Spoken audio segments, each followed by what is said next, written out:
The Acolyte is officially the worst Star Wars TV series ever made, and hopefully nothing else that Disney spits out can be any worse than this hideodoruous mess. Probably because he's embarrassed by that hideodoruous gift. Episode 7 of The Acolyte turned my dreams into nightmares. I had a dream last night that Leslie Headland turned out to be an android created for the sole purpose of turning Star Wars into a stinky pile of cringe that actually makes you do the cringe face. Swappin thoughts. Episode 7 is the second flashback of the series that is basically the first flashback, but from the Jedi's perspective. This trope is actually pretty good if executed correctly.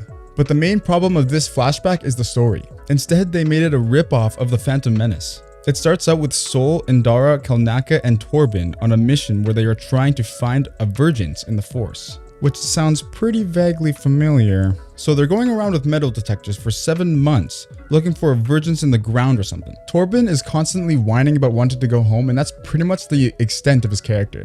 His whole thing is just wanting to go home, and that really doesn't make sense at all. The reason someone makes the decision to learn the ways of the Force by a Jedi Master is to become a Jedi and take on all responsibilities that go along with it. And one of those responsibilities is to take direction and report to the Jedi Council, go on missions when necessary, and not be a whiny little punk. If he was my Padawan, I would just retire him and just let him go to his family because it seems like he doesn't want to be a Jedi anyways. Sol eventually finds May and Osha in the woods, kind of like what we saw in episode 3. Then it cuts to Sol at different locations in the settlement, just sneaking around and stalking the children for the entire day. I personally felt like the duration of this scene was way too long. They cut to Sol sneakily lurking from behind something like 4 times. One time within the Force just would have been enough. They portray Sol in this episode as an emotional wreck. He wants a Padawan so bad. He's willing to defy and lie to the council, kill the witch mother, and sacrifice May for Osha. But we're not quite there yet. Sol is pretty much like Qui-Gon, but way more irrational and makes the worst decisions that a Jedi Master would never make in a million years. He reports to the group and brings them back to the witch settlement, where they confront the witches about testing the girls for Force sensitivity.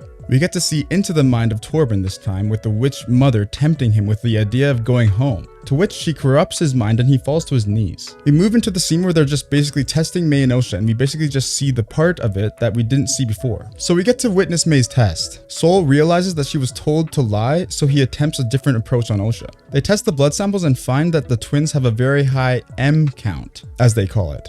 The M count is very high. Extremely high.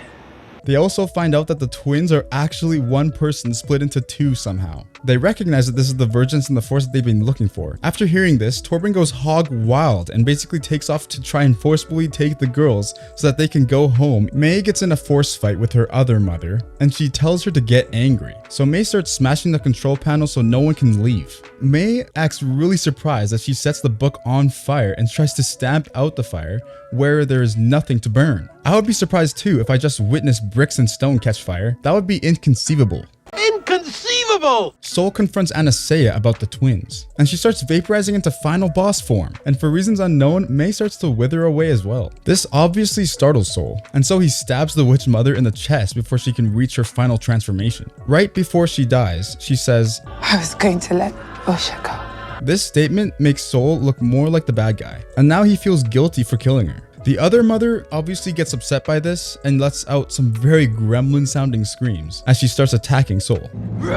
This might just be the weirdest and most confusing part of the episode. This woman vaporizes into black smoke and takes control of Kelnaka, and I guess she needed help because it's constantly cutting to the witches chanting and holding hands like they're summoning Awa from Avatar. Now we get to see an actual Wookiee Jedi fight, which is probably the most entertaining part of the episode. It was pretty cool to see the Wookiee fight, except for when Torben was pinned against a wall and blocked Kelnaka's lightsaber with his own in the most uncomfortable position imaginable. It shouldn't have been possible to block such an attack, especially by a Wookiee Jedi Master. He should have been sliced in half. Indara jumps in and grapples Kelnaka by the neck with her legs and throws him to the ground. She is able to cut the cord that the witches had on his mind, and they all die for no reason at all. They just die. Maybe it'll explain in the next episode why they died, because that makes no sense at all. Those are some powerful witches right there, and they just died because the mind control connection was lost? That's just lazy writing. Sol then goes to the bridge where Mei and Osha are about to fall. And instead of just lifting both of the girls to safety using the Force, he is using the Force to keep the bridge from falling, forcing him to let go of Mei and save Osha. Sol brings Osha back to the ship, and the group decides what they should tell the council. So instead of telling the truth like a noble Jedi would, they decide to tell the council that Mei burned down the fortress and everyone died as a result. When Osha wakes up, Sol tells her the same lie about Mei starting the fire. Now that we're done with the breakdown, let's go into the acting.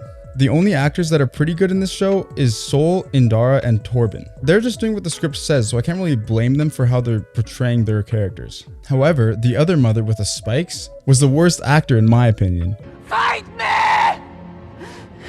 She was way overacting to the point where the cringe was just seeping through the cracks. The way she was screaming at Sol made me just want to pass away. One dialogue moment that I haven't gone over yet is when Indara says, "Do not confuse Torben's feelings with your own. Then she says a very similar statement to Sol later on. Do not confuse what Osha wants with what you want."